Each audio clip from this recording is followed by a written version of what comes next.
ಇತ್ತೀಚೆಗೆ ಹೆಚ್ಚಾಗ್ತಾ ಇದ್ದಾವೆ. ಇನ್ನು ಬೆಳಗಾವಿ ಕಲಾಪದಲ್ಲೂ ಕೂಡ ಸದ್ದು ಮಾಡಿದ ಭ್ರೂಣ ಹತ್ಯೆ ಪ್ರಕರಣ. ಆರೋಗ್ಯ ಇಲಾಖೆ ವಿರುದ್ಧ ವಿಪಕ್ಷ ನಾಯಕ ಆರ್ ಅಶೋಕ್ ಅವರು ಆಕ್ರೋಶವನ್ನ ಹೊರಹಾಕಿದ್ದಾರೆ. ನಿನ್ನೆ ನಡೆದ ದಾಳಿ ಕುರಿತು ಕೂಡ ಸದನದಲ್ಲಿ ವಿಚಾರವನ್ನ ಪ್ರಸ್ತಾಪಿಸಿದ್ದಾರೆ, ಬೇಸರವನ್ನ ಹೊರಹಾಕಿದ್ದಾರೆ.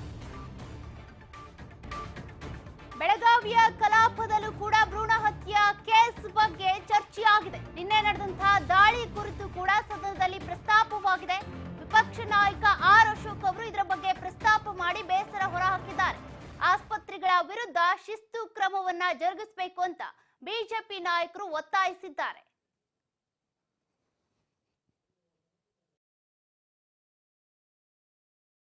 ಭ್ರೂಣವನ್ನ ಹತ್ಯೆ ಮಾಡಿರುವಂತದ್ದು ಸನ್ಮಾನ್ಯ ದಿನೇಶ್ ಅವರೇ, ಇಷ್ಟೆಲ್ಲ ನಡೀತಾ ಇದೆ ಗಲಾಟೆ, ದಿನ ಪತ್ರಿಕೆಯಲ್ಲಿ ಬರ್ತಾ ಇದೆ, ಪೊಲೀಸರು ರೈಡ್ ಮಾಡ್ತಾ ಇದ್ದಾರೆ, ಆರೋಗ್ಯ ಇಲಾಖೆಯವರು DHOಗಳು ಎಲ್ಲ ಕಡೆ ತಪಾಸಣೆಗಳು ಮಾಡ್ತಾ ಇದ್ದಾರೆ.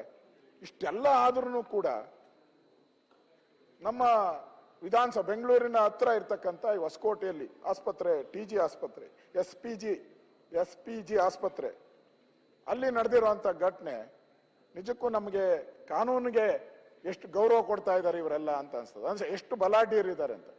ಕೋಟ್ಯಾಂತರ ರೂಪಾಯಿ ಸಂಪಾದನೆ ಮಾಡಿರೋ ತಾವು ಹೇಳಿದಿರ. ಒಬ್ಬೊಬ್ರು 5 ಕೋಟಿ 6 ಕೋಟಿ ದುಡ್ಡುಗಳನ್ನ ಲೂಟಿ ಮಾಡಿದ್ದಾರೆ ಈ ಹೆಸರಲ್ಲಿ.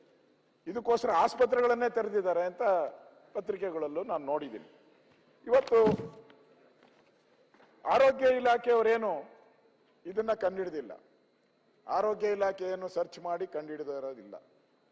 ಬೆಂಗಳೂರು ಪೊಲೀಸ್ ಇಲಾಖೆಯವರು ಆಗಸ್ಟ್ 15 ಬೆಂಗಳೂರಿಂದ ಮಂಡ್ಯಗೆ ಒಬ್ಬ ಗರ್ಭಿಣಿ ತಾಯಿ ಹೋಗ್ತಾ ಇರುವಂತ ಸಂದರ್ಭದಲ್ಲಿ ಡೌಟ್ ಬಂದು ಅವರನ್ನ ಹಿಡಿದಿರುವಂಥದ್ದು. ಡೌಟ್ ಬಂದಿದ್ದಕ್ಕೋಸ್ಕರ ಹಿಡಿದಿದ್ದು.